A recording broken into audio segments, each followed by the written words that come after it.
এবার নজর রাখবো আলিপুরদুয়ারের দিকে। আলিপুরদুয়ারের কুমারগ্রাম ব্লকের মারাখাতায় জেটমল উৎসব বিদ্যালয় মাঠে মঙ্গলবার অনুষ্ঠিত হল একটি বিশেষ জনকল্যাণ শিবির। অনুষ্ঠানে প্রধান অতিথি হিসেবে যোগ দেন রাজ্যের স্কুল শিক্ষামন্ত্রী দীপক বর্মন।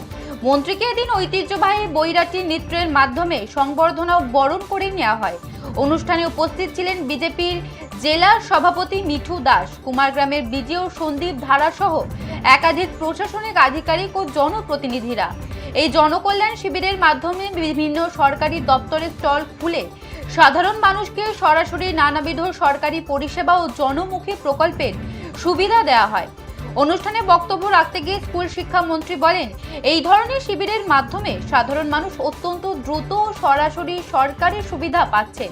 এদিন শিবিরের অন্যতম আকর্ষণ ছিল বন বিভাগের স্টলটি। সেখানে দাঁড়িয়ে মন্ত্রী দীপক বর্মন নিজে সাধারণ মানুষের হাতে চারাগাছ তুলে দেন এবং মায়ের নামে একটি গাছ কর্মসূচির বার্তা দিয়ে পরিবেশ রক্ষায় বৃক্ষরোপণের গুরুত্ব সম্পর্কে সকলকে সচেতন করেন। সরকারি প্রকল্পের সুবিধা নিতে সকাল থেকেই শিবিরের সাধারণ মানুষের ভিড় ছিল চোখে পড়ার মতো।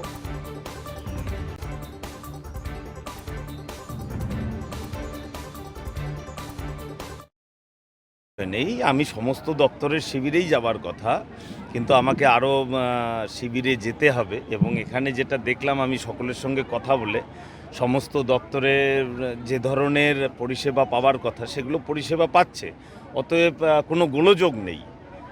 সে কারণে টোকেন হিসাবে বলতে পারেন যে আমি বন দপ্তরের শিবিরে গেলাম এবং সেখানে কয়েকটি চারা বিতরণে অংশগ্রহণ করলাম, এই আর কি। আপনি তো আলিপুরদুয়ারের বিভিন্ন জনকল্যাণমূলক এই শিবিরে যাচ্ছেন, জনকল্যাণ শিবিরে কেমন সাড়া পাচ্ছেন মানুষের?